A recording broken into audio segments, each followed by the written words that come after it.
Hey, salut tout le monde, c'est Rich Piana. Aujourd'hui, j'aimerais expliquer comment manger comme un bodybuilder même si vous êtes fauché.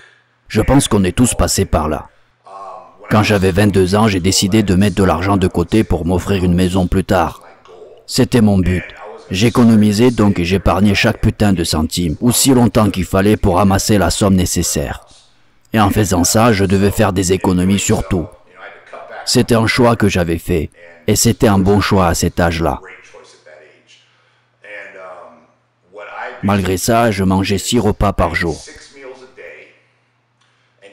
Chaque repas était composé d'une demi-boîte de raviolis Chef Boyardee et de 4 œufs entiers. Je mangeais ça 6 fois par jour et parfois je rajoutais des flocons d'avoine, tu sais, le matin des fois un peu de riz, tu sais, juste pour ajouter un peu de glucides. Et ceci en fonction de mon training, du groupe musculaire que je travaillais ce jour-là et de mon état de fatigue. Mais si je fais le calcul, on peut dire que je tournais à 8 ou peut-être à 10 $ par jour. Pour manger, tu sais, 6 repas décents. Je vous recommanderais pas le Chef Boyardee. Je mangeais ça parce que j'économisais. C'était mon choix et c'est ce que j'ai fait. Ce n'est pas ma recommandation, même si je bouffais ça pendant 1 an et demi. Et vous savez quoi? Tous les dimanches soirs, je sortais et je m'achetais quelque chose à manger qui coûtait moins de 10 $. J'allais chez Taco Bell ou Carl's Jr. Pour ceux qui ne savent pas, c'est une sorte de fast-food pas cher.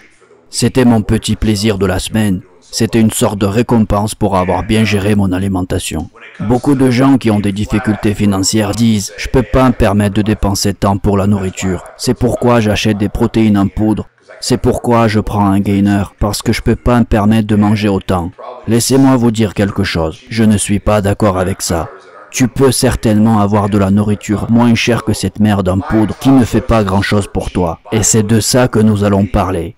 Donc pour moi, la meilleure nourriture bon marché pour un bodybuilder serait des œufs entiers, l'escalope de poulet de préférence chez Costco, n'est-ce pas? Acheter un gros sac de riz, le riz blanc et les flocons d'avoine. Maintenant tu peux aller à Costco et prendre un gros sac de riz de 15 kilos. Ça te coûtera rien, seulement quelques centimes par jour pour ce riz de chez Costco. Ça te fait un énorme bol de riz pour la journée. C'est vraiment pas cher. Pour le blanc de poulet, ils les vendent je crois par sac de 450 grammes ou peut-être 1 kilo. Je ne m'en souviens plus mais c'est super bon marché. Donc un repas te reviendra pour 1,50 $, peut-être 2 $ par repas. Si tu manges 2 blancs de poulet et 3 bols de riz. C'est un sacré bon repas, tu sais. Maintenant, quand je sors pour manger, un repas me coûte entre 10 et 15 $. Donc, si vous allez manger régulièrement au resto, alors oui, vous ne pourrez pas vous permettre de manger comme un culturiste. Il ne vous restera qu'à boire vos boissons protéinées toute la semaine. Mais si vous gérez bien votre alimentation et que vous êtes prêt à faire tout ce qu'il faut, jusqu'à aller chercher partout où il faut le riz de bon marché, et c'est pareil pour les œufs entiers. Si vous êtes déterminé, vous allez le faire. Vous allez les faire cuire et les mettre dans une boîte alimentaire et vous allez emporter vos repas partout avec vous. Tu sais que tu as besoin de 6 repas par jour. Cela te reviendra pour 12 ou 15 $ par jour en mangeant de la bonne nourriture pour le bodybuilder. Et vous savez quoi? Il n'y a rien de mieux que de manger de la bonne nourriture. Beaucoup de bonne nourriture pour prendre de la masse musculaire. Certaines personnes auront besoin de manger un bol de riz et d'autres devront manger plus que ça. Cela dépend du métabolisme de chacun. Tu sais, pour prendre du poids, rien ne sera aussi efficace que les flocons d'avoine, le riz, les œufs, le poulet. C'est une bonne alimentation pour une bonne prise de masse. Maintenant, sincèrement, c'est ennuyeux de manger ça. En plus, tu dois préparer tes repas. C'est beaucoup de travail, c'est embêtant, je sais. Mais si tu veux vraiment réussir, tu dois être prêt à le faire par tous les moyens possibles. Et même si t'es fauché, tu peux toujours le faire. Je veux pas entendre le contraire.